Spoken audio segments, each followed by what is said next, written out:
for this media availability this afternoon with Chief Chacon with the Austin Police Department. Before we get started, a few quick housekeeping matters to remind you of. If you are not speaking, please leave your camera off so that we can save some bandwidth and make sure that everyone's questions are heard and everyone's comments are heard without some of the glitchiness. When we get to we are also going to ask everyone to remain on mute. So we're going to use our mute power today to keep everyone on mute and ask you to unmute only when you're contributing to the conversation or have a question.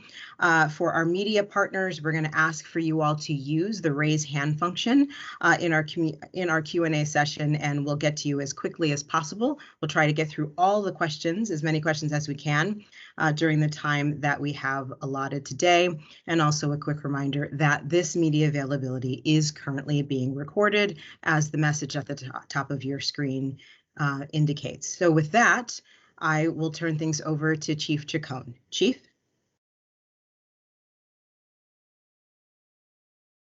Thank you, Alicia, and thank you to everyone today for joining. Good afternoon. My name is Joseph Chacon. I'm the Chief of Police. I want to thank you again for making yourselves available for this media availability. What this is related to is the release of an independent research report on patrol staffing that was commissioned and funded by the Greater Austin Crime Commission. I think it's important for me to talk about this today and to kind of let the community know the type of things that the Crime Commission has been working on that are going to, in the end, I think, be beneficial to the police department. There's certainly been much discussion related to staffing with our police department. And for some time, the Austin Police Department has been awaiting the finalization of a staffing model that was designed using 5 years of APD call data to determine appropriate patrol staffing levels. There are many considerations for APD on staffing. And I want to be clear, this model will be one of several tools that we use to help us achieve the right balance for the department and the community. This effort is so incredibly important at this moment. We cannot lose sight of the most important task that we have as a public safety department, and that's keeping our community safe, keeping citizens free from harm, and feeling a deep sense of security in their everyday lives, so that they not only are safe, but importantly, that they feel safe. Creating and fostering relationships with all segments of our community so that everyone has a voice and everyone feels heard is so important. As I have taken over as Chief of Police, I felt it was so critical to have a reset between our department and the community. I've been working to implement new practices and policies that strengthen that effort, increasing transparency and providing for greater communication and collaboration with our community. In that spirit, I'd like to thank the Greater Austin Crime Commission. We have the president, Corby Jastro, is on the call today and will be available following my comments for any questions that there may be for the GACC, as well as Dr. Jonathan Kringen, who is APD's Chief Data Officer and was important for this effort, as he was the person who facilitated the data over for the research project to be conducted. The Greater Austin Crime Commission commissioned the study in May of 2021 to create an evidence-based, data-driven model that would look at several different factors to scientifically tell us how many officers we need to accomplish our public safety priorities. The research report recommendations that were released today focus on a staffing model that pertains only to patrol. Now, I have long stated that the most important function that our police department does is answering 911 calls, and that's the reason the researchers started with patrol in this effort. A second part of the staffing model will be completed later this year to look at non-patrol functions, including specialized units, investigative units, and administrative units. The research, which was conducted by two academic researchers, Dr. Giovanni Circo from the University of New Haven, Connecticut, and Dr. Sean Patrick Roche from Texas State University has two distinct components. The first is a machine learning analysis to discover the relationship between staffing levels and call for service response times, as well as the relationship between call for service response times and public safety outcomes. The second part was a large-scale survey of Austin residents to discover community perceptions about which police services need to be prioritized. The final analysis indicated that a response time of 6 minutes and 30 seconds was desired for the most urgent police calls to increase the likelihood of arresting a suspect and recovering a firearm. The machine learning and survey analysis data were applied to staffing models to determine appropriate staffing levels for the patrol function here at APD. The current authorized strength on patrol for APD is 774 officers. The modeling recommended increasing the number of authorized patrol positions to 882, or 108 more officers than is currently allocated.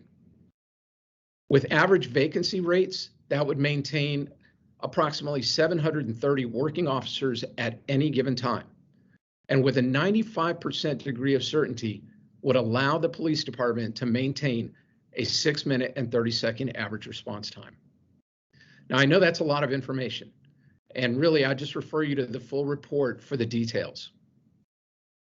I've stated that I thought it was important to put forward a staffing recommendation that was evidence-based and data-driven, and I intend to use this as one of several tools to inform my staff planning. As part of my process, I will be meeting with City Council offices to share how this information might be used and to gain their feedback.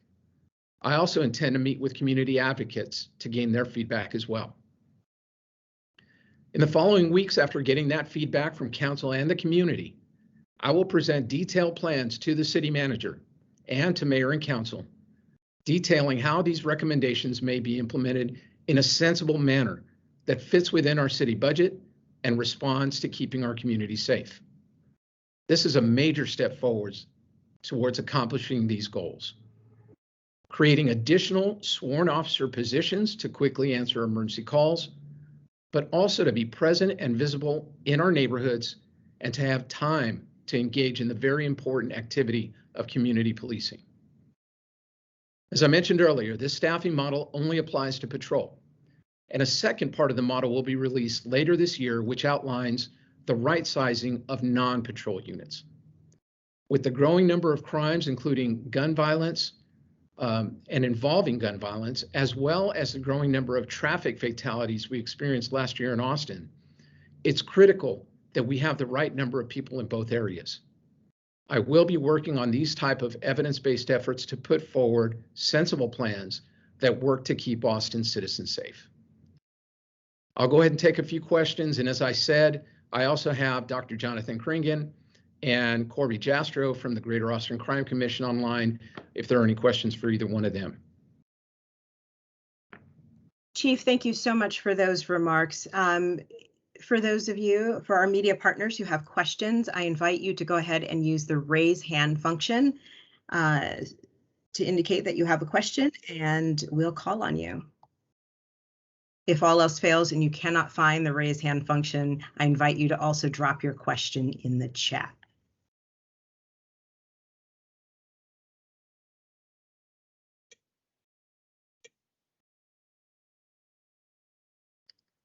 And bear with me 1 second.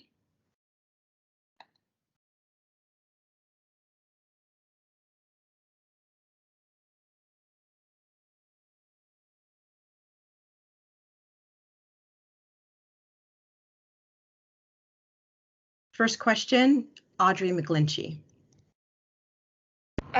Chief, can you hear me okay? Yes, I can. Go ahead, Audrey. Okay. So I wanted to better understand, you said you're going to take these numbers to City Council. Are you going to be asking for, I mean, budget season isn't until obviously the summer. What exactly will you be asking for? Well, I think it's important, first of all, that I have an opportunity to fully understand the plan. The model has just been released today by the Greater Austin Crime Commission. And it is a pretty long report. It's very technical. It's actually a scientific model. So being able to understand how it works so that I can better explain that. And, luckily I have Dr. Jonathan Kringen, who is, kind of an expert in this field, to be able to help me to do that is going to be very important. I think that I have to be able to explain it to council and to the city manager's office so that they can understand it. Explain it to our community and our community advocacy groups that are going to have an interest in this, and be able to get the feedback from them. Again, this is just really one tool of many that we use, but it's a very, very important tool. It's one that I think really informs and tells me with a high degree of certainty exactly how many officers I need to be able to achieve the metrics that we're trying to achieve.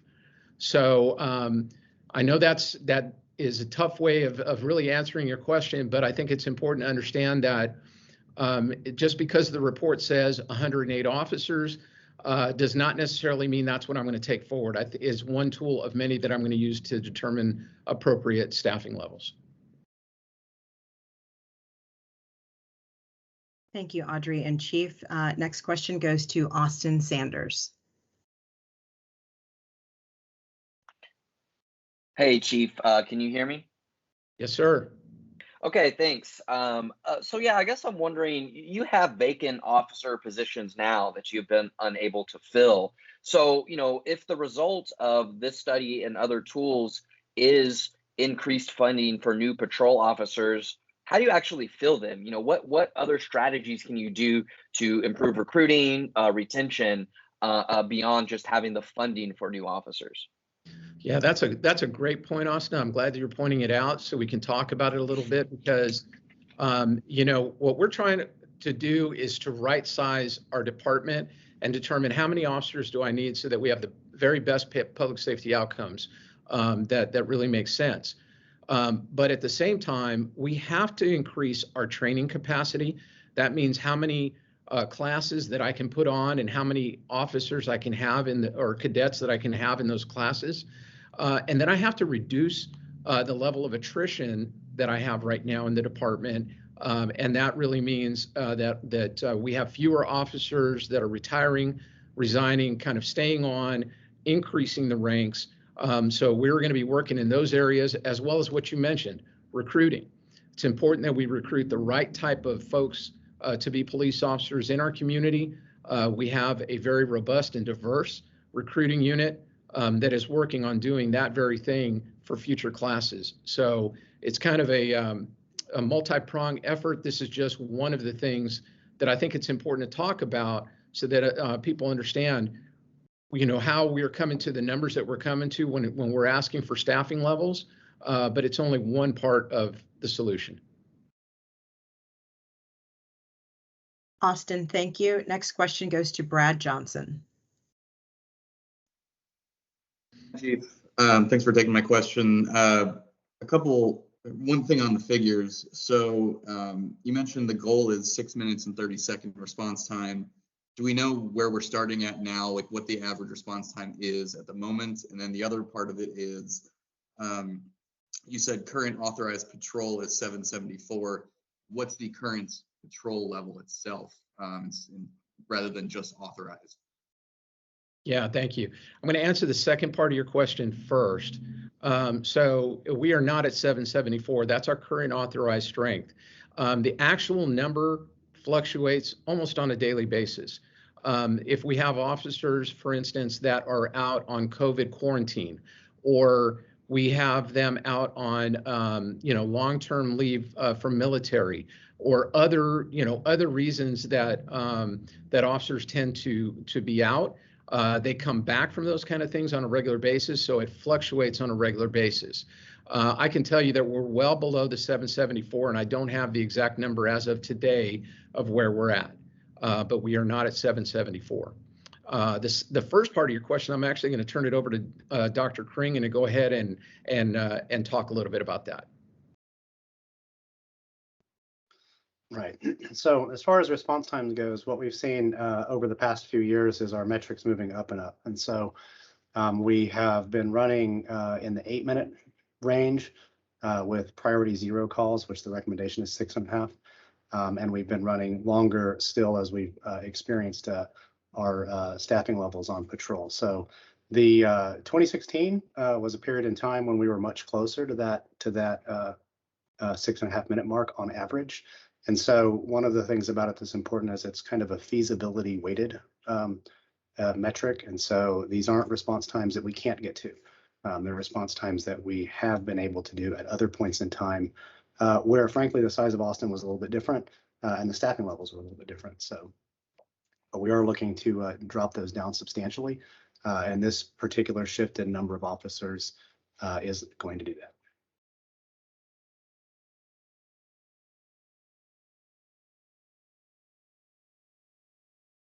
And it looks like we have a follow-up from Brad. So Brad, feel free to unmute and come into the conversation. Yeah, thank you. Just one follow-up. So there's been a lot of talk about a large amount of attrition at the end of this month when the buy forward policy changes. Do you still think that's going to happen? The number I've heard was 100 to 200 officers up and leaving basically at once. What's the status of that? Generally our officers are notifying us, well ahead of time when they intend to retire. And in this case, that would be a retirement, a buy forward. We have not received those kind of numbers, anywhere near those kind of numbers. For the month of January, I currently have 17 officers that are departing for one reason or another. And that is what we're anticipating right now, holding steady at that. And overall, as we've looked back over the last year and a little bit longer, our average attrition rate per month has been closer to 13 to 15 per month, and that has held steady. So, obviously during that time, the tough part is that we have not had any new officers coming into the department as we took a pause on our cadet classes. And I'm glad to report that we will be graduating a cadet class at the end of this month. So that will help to start refilling the ranks. That's what we need for the future. But we have not seen the kind of numbers that you're talking about with people saying they were going to leave.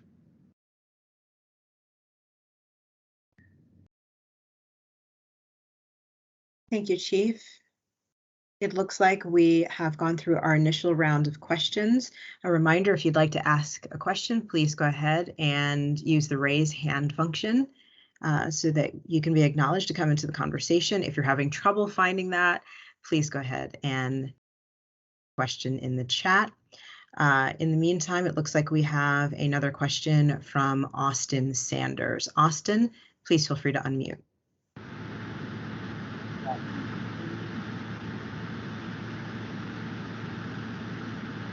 Austin, you have trouble hearing me.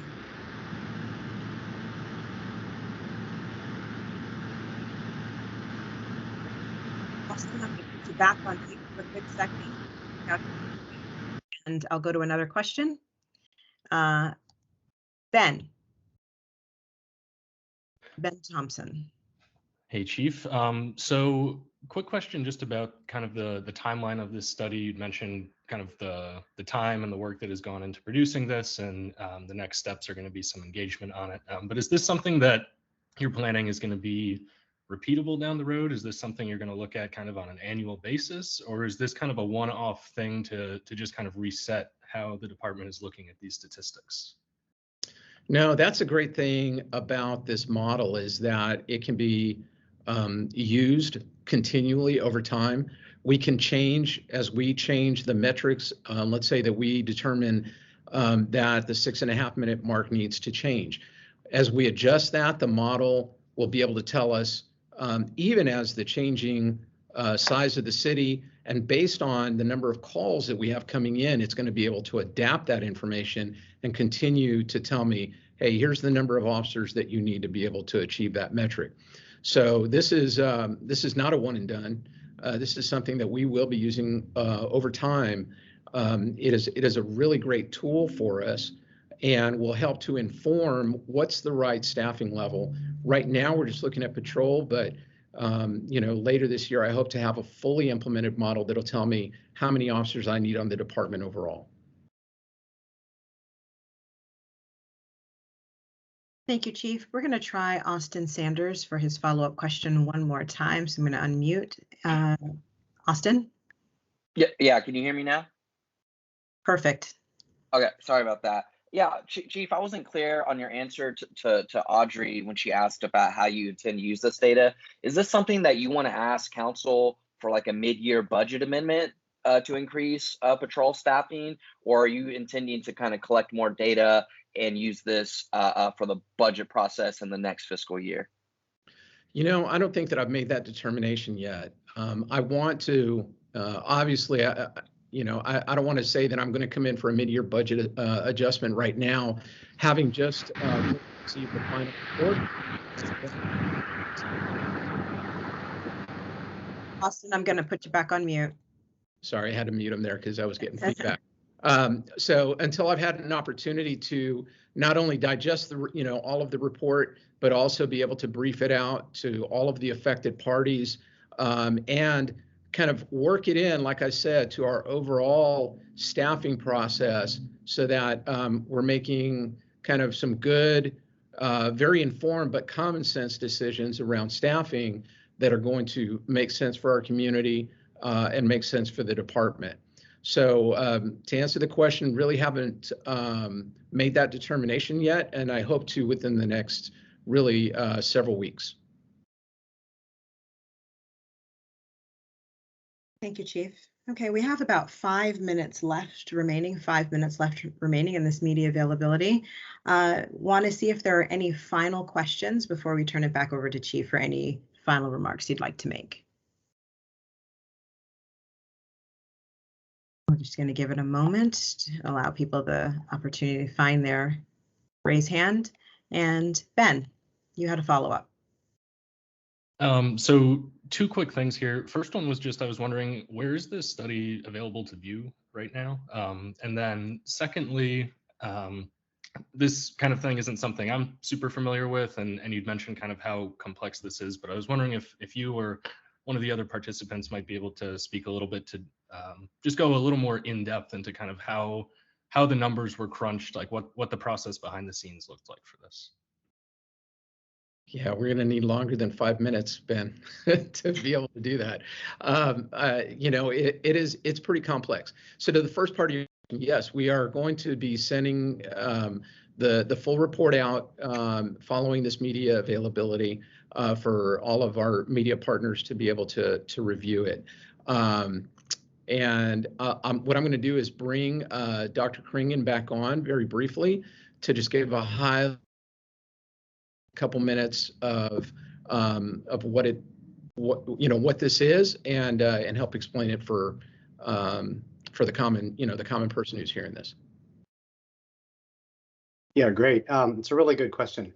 What you have here in the study, and the machine learning component of it, is it's a machine learning algorithm that took 5 years of data, measured every possible relationship within the data, and then parsed through it to find which relationships actually are predictive of response time. Now, one of those data points that's important in that is the staffing level.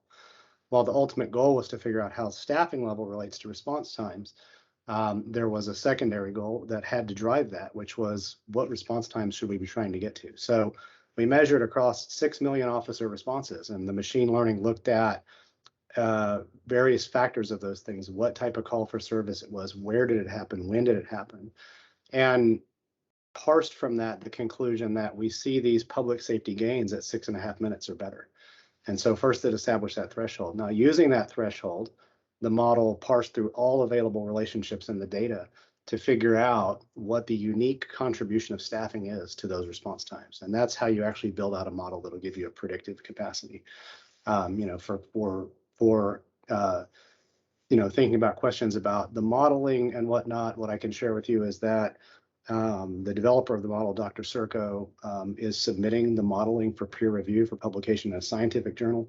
And just for context, Dr. Serco recently won the National Institute for Justice contest for using machine learning algorithms to predict recidivism among released individuals. So national competition that he just won.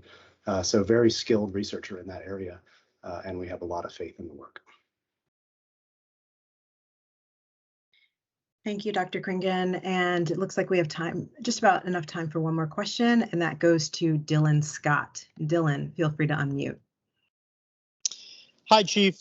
Just a quick question here. I was wondering if you had any information on whether other cities had tried similar models and what kind of success maybe they had with, a similar type of model. Thank you. Thank you, Dylan. That's a great question and was actually going to be part of my closing comments. So I'll go ahead and talk about it now. To my knowledge, no other city in the U.S. is doing something like this. No one to this level of specificity using this type of science to determine staffing levels has put together a model like this. So it is pretty groundbreaking. I'm just having a little bit of understanding of exactly what it is. I'm very excited about it to be able to use a tool that is really evidence-based and data-driven. We pride ourselves as a police department in using data and evidence to make decisions, especially policy decisions that are going to make sense for our community. So this falls right in line with that, and is going to be, I think, a very useful tool for our department and something that has that evidence behind it when we talk about, this is the right number of officers that we need to be able to accomplish our goals. It can tell us with a high degree of certainty exactly how many we need to be able to do it. And I think that was the last question, correct, Alicia?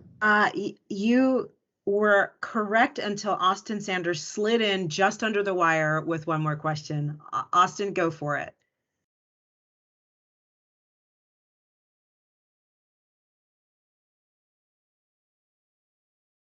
Austin? Looks like Austin may be having some trouble. Austin, if you'd like, you can go ahead and either drop your question in the chat or feel free to email us your question and we'll get your question answered as quickly as possible. And with that, Chief, I'm going to let you wrap things up with your final remarks. All right. Thank you, Alicia. Thanks to all of our media partners for joining today. This is a really just a groundbreaking effort. It's something that has been months in the making, and I'm very excited to be able to understand it myself, that we as a department can use this as a tool. We can share it with our community. We can share it with city leadership so that they understand it. And then we make informed decisions about the right size of our police department moving forward. I think that it highly prioritizes what is a very important aspect of public safety, which is keeping the community safe.